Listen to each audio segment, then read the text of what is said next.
Mafia 2 is it's a third-person action-adventure game set in a fictional city in the east coast of America during the 40s and 50s. It charts this guy, Vito Scaletta's, sort of rise into a life of organised crime along with his buddy Joe.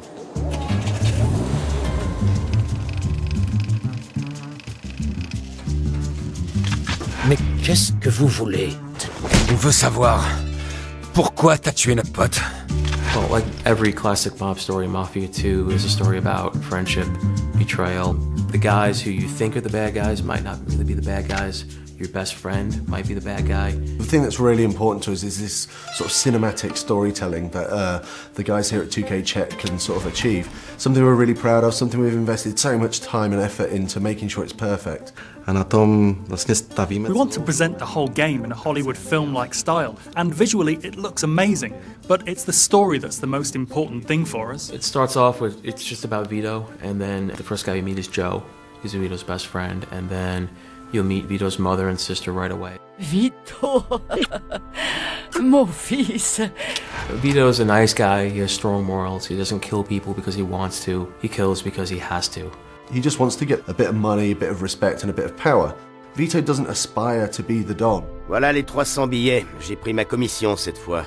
Dorénavant, t'auras plus besoin de moi. D'accord, merci Joe. When I first got the first version of the script, one thing that really stuck out was that it was a buddy story. It wasn't just one guy on his own doing what he wants. Je te l'ai dit, j'ai le bras long.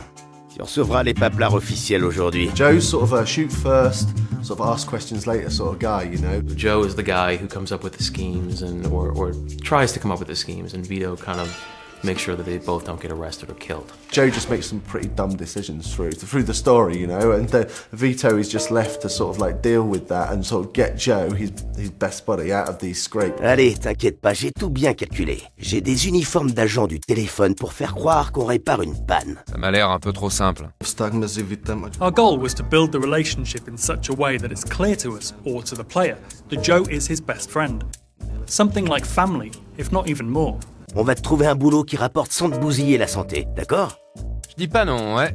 Besides Joe Barbaro, there's a lot of other characters that Vito meets and interacts with and becomes friends with throughout the story. The first real mob guy you meet is a guy named Henry Tomasino, who gives you kind of your first big break.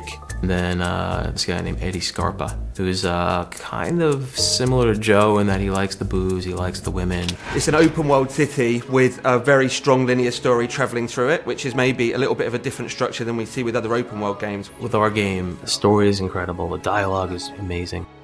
Si tu savais dans quoi t'as mis les pieds, tu supplierais pour qu'on te renvoie en tôle. Mais de toute façon, c'est trop tard. What we wanted to chart was this guy's rise through the ranks of the Mafia. The Mafia is pulling the strings. If you're ordered to do something, you have to do it, even if you don't agree. Otherwise, you won't survive, or you might lose a friend, or even your family. Tu vas nous rendre un service. Et si je refuse? Tu meurs. The life of a mobster isn't what it's all made out to be, you know. It's not all really glamorous, you know. It has some really bad things that happen to it, and we really explore that during the story. I think it's really interesting. People are going to really enjoy it. C'est quoi ton nom déjà? Vito. J'ai besoin qu'on les motive un peu. $10 par gars. Et si quelqu'un fait des histoires? Ah, dans ce cas, à toi de te montrer convaincant.